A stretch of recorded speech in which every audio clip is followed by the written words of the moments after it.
जिन भी परिस्थितियों में वो वारदात हुई है और जिस भी परिस्थिति में डॉक्टर साहब ने मरीज जो था उस पर जिस प्रकार की वारदात की गई है, मेरा ये मानना है कि इस प्रकार की वारदात नहीं होनी चाहिए।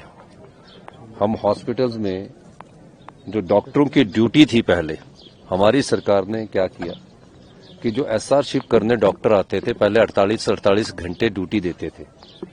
मैंने कहा कि डॉक्टरों को स्ट्रेस कम होना चाहिए और 12 घंटे की ड्यूटी हमने एसआर शिफ्ट में करवाई।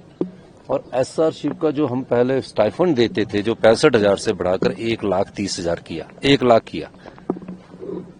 फिर जब 12 घंटे की ड्यूटी होगी, किन परिस्थितियों में डॉक्टर ने इस प्रकार की वारदात की है, वो मैं समझ नहीं पाया। जब मुझे कल अधिकारी जो आईजीएमसी की जो डिसिप्लिन कमेटी उसने रिपोर्ट्स दी, उसके बाद मैंने कहा कि डॉक्टर एक ऐसा है जिसके पास कोई भी आम आदमी, साधारण परिवार का व्यक्ति ये सोचकर आता है कि डॉक्टर मेरे लिए भगवान की तरह है और मेरे को उससे ये आशा होती है कि मेरा ये इलाज करेंगे और अच्छे इलाज करेंगे।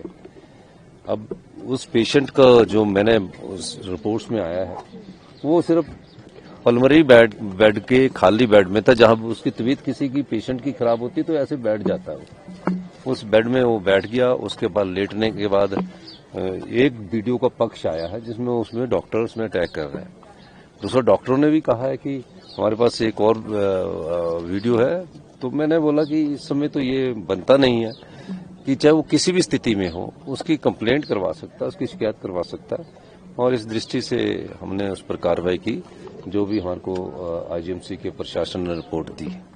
दूसरा, आईजीएमसी में कैसे डॉक्टरों की सुरक्षा को भी प्रदान करना है, और मैं उसका भी अभी मैंने अधिकारियों को कहा कि इसका ध्यान करिए कि पेशेंट के साथ कितने आदमी आईजीएमसी जाएंगे और डॉक्टरों को भी सुरक्षा मिलनी चाहिए। डॉक्टर भी कोई ऐसा ना हो कि उसके बाद वहां कुछ वारदात हुई है तो उस सारे मामले में हम बातचीत कर रहे हैं, और निश्चित रूप से डॉक्टर ने जो किया वो गलत था।